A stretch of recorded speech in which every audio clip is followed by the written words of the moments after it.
Happening this weekend, the Unfiltered Wine Festival coming to the East Bay. 60 Bay Area winemakers, 60, will showcase their best bottles and discuss the future of the industry. Yeah, it's all happening in Berkeley, and this morning we're joined by the festival's founder, Andrew Sullivan, as well as David Salazar with Reclamation Wine. Thank you guys for joining us. Thank you for having us. Yeah. You have brought quite the selection, but Yes. this is just a fraction of what people are going to find this weekend. That's right. This is just a small piece of the 60 different winemakers who will be pouring about 200 different wines that are all made within the 9 Bay Area counties, roughly. Wow. So part of the festival is meant to expose the incredible breadth and diversity of our local winemaking community that we never see in our restaurants or bottle shops or anything. They're largely invisible to the public. So this festival is meant to raise awareness that these people exist. They're farmers.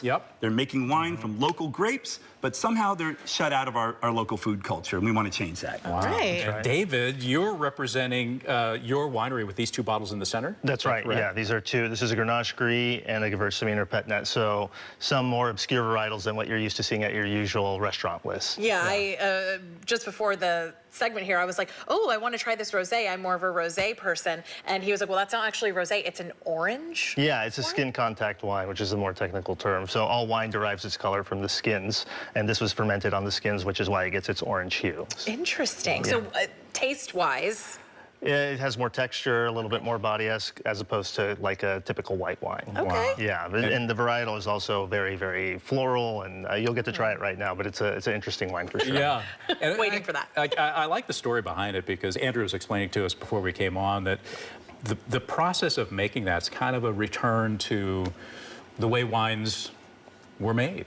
And that's part of the festival. It's like, these are all winemakers who are, in a way, returning to the roots of wine that we've kind of lost through commercial industrial wine. So these wines have basically pure juice from the vineyard that's farmed organically, biodynamically by local farmers that want to bring the best juice to your body they can. Now that we resonate with that on a food level, right? But on wine, we're like, we go to the restaurant and they're like, the chicken's from this organic farm in Sonoma.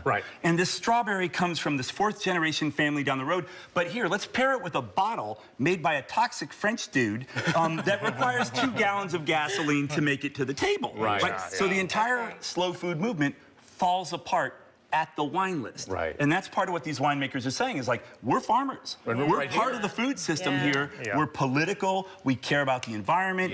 David's story is incredible. David, like part of your story is really powerful. Yeah, well, the reason why I made Reclamation wines is because there was no representation for the Hispanic workforce, which makes up, a large majority of the vineyard and the winemaking side. So it's an effort to reclaim the place of the Hispanic vintner, and we make wines that represent our culture with the labels. You can kind of see they're very Hispanic, Mexican based, but they also have flavor profiles that would go with people that aren't necessarily introduced to wines. Okay. So, And where's your winery located, by the way? we're based out of Napa. Nice. Okay. Very cool. I mean, and that's one thing that even moving here, I've been here 7 years now. Moving here, you think, okay, wine country, that's where you got to go for all your wines. And then you realize, you start, oh, there's Livermore, there's all these different areas in the Bay Area that are going to be featured this weekend. Yeah, and we're based out of Napa, but our fruit comes from all over California. So there's a big distinction in terms of, and the same with the rest of the producers. They're, for the most part, unknown or maybe barely known, and they have really great wines and just nobody to champion them, and that's why we're grateful for Andrew and for the Unfiltered Wine Festival, and yeah, it's a great event.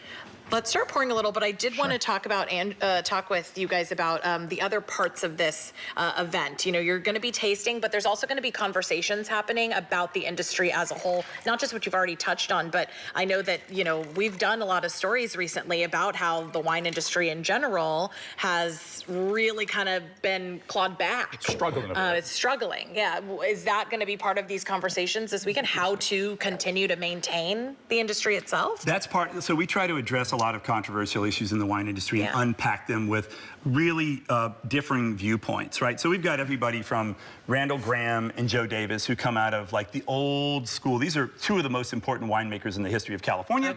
Right next to 2 young up-and-coming winemakers, Coral Wang, who focuses on the role of Asian winemakers in California viticulture, and Ali Badar, who's releasing her first wine for Unfiltered. So we're bringing together this old guard and new guard to talk about what they know about the wine industry and what these new winemakers are saying we need to do do to change the wine industry, right? To connect with younger consumers, to get the pinky out vibe of wine drinking out of the room and really celebrate what wine does and wine's unique role in creating connections and conversations. So the event is largely about that. It's about creating connections, conversations, and knocking it back just like that. Well, you'll have lots of opportunities. And learning more about wine so you're not as intimidated by it. One of the questions somebody in our staff wanted us to ask you was, you know, is decanting in the whole area, is that like a real thing? And as I was listening to you swirling my wine, I just started to smell all the floral notes coming. This is very I think nice, the answer by is the way. yes. Very smooth.